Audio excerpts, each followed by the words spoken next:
Why did he cheat? The answer to this, and this for all you guys who are just joining in on this one, you really need to go to part one. I mean, just saying, because this is just part two, and we're tackling the question, he cheated, should I take him back? So in part one, I talk about what exactly is happening. What does cheating actually mean? What is it really doing? It's not just he cheated, it's not that simple. And this is part two, why he cheated.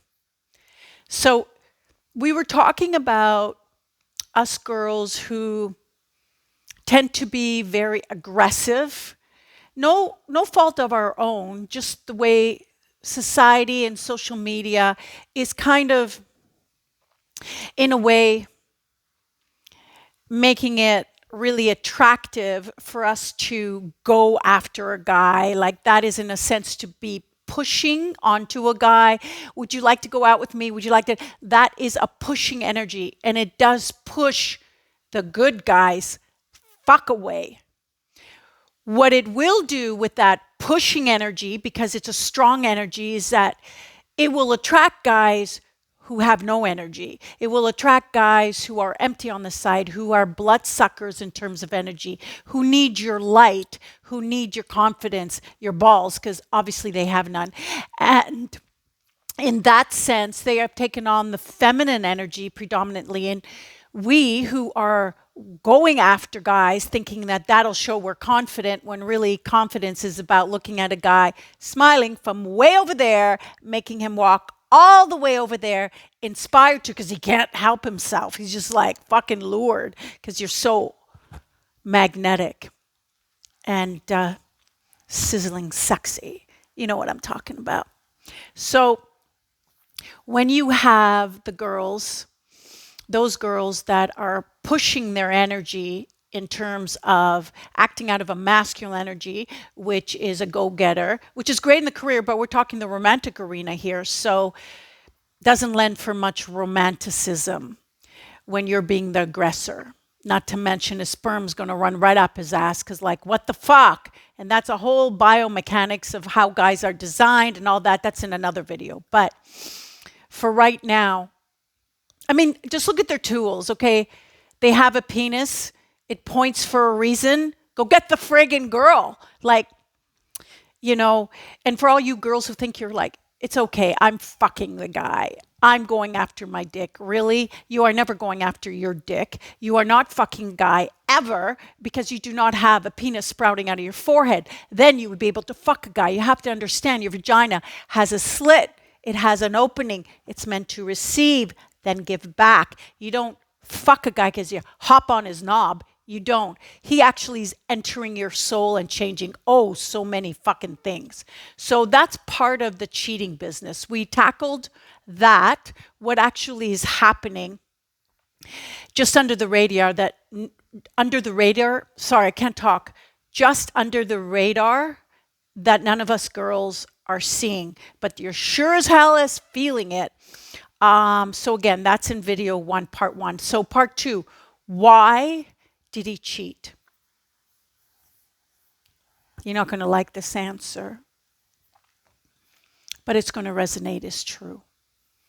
The only way that a guy can cheat, of course, apart from the obvious that you let him, in the sense of once you knew about it, you kept going. You just so don't want to do that, is because somewhere in the beginning, when you met him, you cheated, you were unfaithful, you betrayed yourself.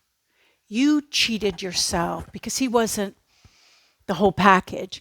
You betrayed yourself because you put up with A, B, and C and let it just ride. You were fake to him, making him think he was exactly right when he was not, because you fell in love with potential. That's another deception. So when you take on that energy and you cheat yourself, you betray yourself. First of all, when you turn your back on yourself in some way, it makes you suspicious, because you're half expecting, waiting for something to go wrong, because you know you turned your back on yourself. You're going to feel guilty somewhere. Even if you don't admit it, you're going to feel the feeling. And guilt seeks punishment. That's its function. That's what it does. So even though you decided to overlook a lot of things, and you betrayed yourself, and you cheated yourself, and you were unfaithful to yourself, you put it in the back of your head and just went about your business. That energy has to pull in someone who is going to cheat you, betray you, be unfaithful, since you were unfaithful to yourself, sting the fuck out of yourself, since that's what you did. Now, sometimes it's not just a matter of the heart. Sometimes us career women, we're so fucking exhausted. We see someone who's really interested in our project, and he's a good person. He's nowhere near the fucking match. He's not up here. He's like way down there, but you're like, oh, well, we could merge. I don't mind building him up. Like, I don't mind as long as we're working together towards a goal. You betrayed your whole badass self for settling for a guy that was nowhere near your match. There is not a way that I believe when you are authentic with yourself and you don't cut corners with yourself and you are not unfaithful towards yourself, you do not betray and turn your back on yourself, which is like anticipating shit to happen. Not good, not good. I don't believe that you will attract someone who will do the same to your inner being that you did. Now, it's not that you did it intentionally. He'll say he didn't cheat intentionally. But you did do it intentionally. And his dick was not in a coma, so it knew it was cheating. When we have things happen to us in life, namely not having a father, that is the major, major thing. When you have that empty area in your heart that the father didn't plant an iron post for you to lean on, for you to hang on to when the wind blows too hard, to light your way in the dark, that pillar of strength, when you don't have that from a dad, you don't give that to yourself because it was never inserted in a natural way. So it's almost like, I remember the very day, and maybe it was easier for me because my dad already left this planet. For some reason, I was thinking about his parting words to me, which was just so fucking touching. It was unbelievable. And I was so receptive to it. I was in a calm place where I just kind of let it spread over all the neglect and all the, I'll say, mistreatment and everything I didn't deserve that happened.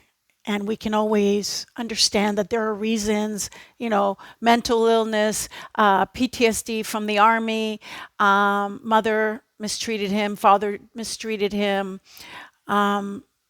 sugar instability, that'll make someone go orango on you.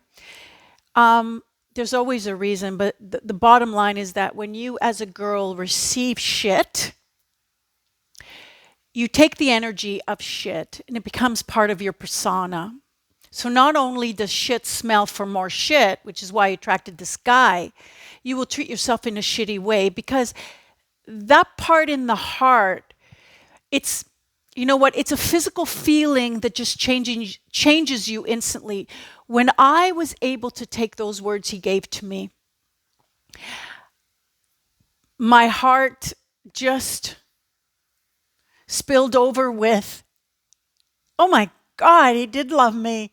Plus, I heard some other things through the grapevine, family, friends, and stuff. I didn't know he had mentioned my name all the time, and people trying to get attention, doing all this shit for him, and all he did was talk about me. He didn't never, never told me he was talking about me. I was like shocked. I was like, it's unbelievable. Are you kidding? So it turns out he was really proud of his firstborn. And it's interesting because when I looked at baby pictures and I see him holding me, I'm like, yeah! I'm like, I don't know, 4 months old, and my arms are like, victory! Then everything starts to make sense. And I was very blessed to receive these fragmented pieces. But I'm telling you, the moment I did that, I was with someone at the time. And the moment I did that, I behaved a different way with him. Like things that I would let slide and be extra compassionate, which doesn't serve you as a woman, because A, the guys never learn, and they, like a child, trample over you more and more and more to see how much more they can get away with. It's just an instinctive behavior. I don't know that it's malicious. Some guys, it may be malicious. Let me scratch that. A lot of guys, it is malicious. They have this code of, I don't want to say ethics, it's not ethic, but this code that they all kind of know, just like, do this, and if she does this, just back the fuck off and then make it up and whatever. It's just this thing that passes through the ethers. But I'm telling you, the moment my dad filled my heart, I was different. It's like I came to my senses, because the masculine energy in you, girl, and you know who I'm talking to, you think is there because you're pushy. You think you're there because you're cocky. You think you're there because you'll just go up to a guy, no big deal, vagina smudge in his face, like, here I am, sample. I'm not going to get attached to you, fuck off, and you're for my pleasure and whatever, which is never the way it is. That's the masculine energy in a girl that is broken. It's not operating towards your benefit. The masculine energy in a girl will take a stand in not putting up with shit behind her feminine energy, which are her feelings. The masculine energy in a girl will cherish her feelings and say no, fuck you, hell no. So you will always know that if you're putting up with swallowing shit, opening wider, swallowing more, that the masculine energy in you is defected. Defective? My English is not so good. You get the word. And the same with the guy. You will always know that your feminine energy, which is an overdrive, is fucked, because you have no sense of logic and making decisions and standing by them and taking actions. You don't have confidence. You're overwhelmed emotionally, so you need pot or video games or, God forbid, porn shit. I can't tell you how that mixes up with your energies. And so the reason why I believe, and scientifically it makes sense to me as well as my gut when I had to look at why it happened to me, is because that person was never anywhere near my match. And often when he'd be upset, he'd say, what, so I'm just a piece of shit? Well, basically, yeah. He introduced that word. Of course, I didn't see him that way, but I did know he was nowhere near my match. And when a guy is nowhere near your match, you are betraying yourself on the highest level. Your divine spiritual strength had just been stabbed in the fucking eye, because you knew he was not a match to all that you are. It's not about what he had or didn't have. Even if he had a big house and all this kind of stuff, but inside he lacked the balls. Inside he didn't have your certainty. That's not a match. That's a fuck up. That's like buying a bag at Gucci and somehow the buckle was broken and you thought, oh, okay, I've kept it too long. I know I broke the buckle. I'll just go to Walmart and get a buckle from Walmart. Fuck no. Fuck no. Because you know it's a no. Because you know. And whatever you know, you radiate. Walmart, not a real buckle. Hey, all. You know what I'm saying. So I believe that the first step to making sure this never happens again. Oh, And if he's still in your life or she's still in your life, you really need to watch that other video, because the energies that they bring inside your body mixes with your good shit. And not only does it drain it of all the high voltage light that you have, especially when you're anchored in life, when you know what you want, when you're going to go after what you want, when your grandmother, your mother, the squirrel outside, everybody's looking at you with, man, you are gold, go fucking after it.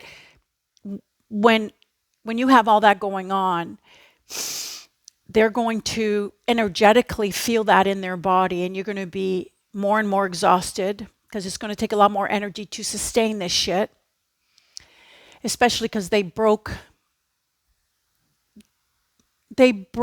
a sacred union, and I know that it happens all the time these days. It doesn't matter. It doesn't change anything.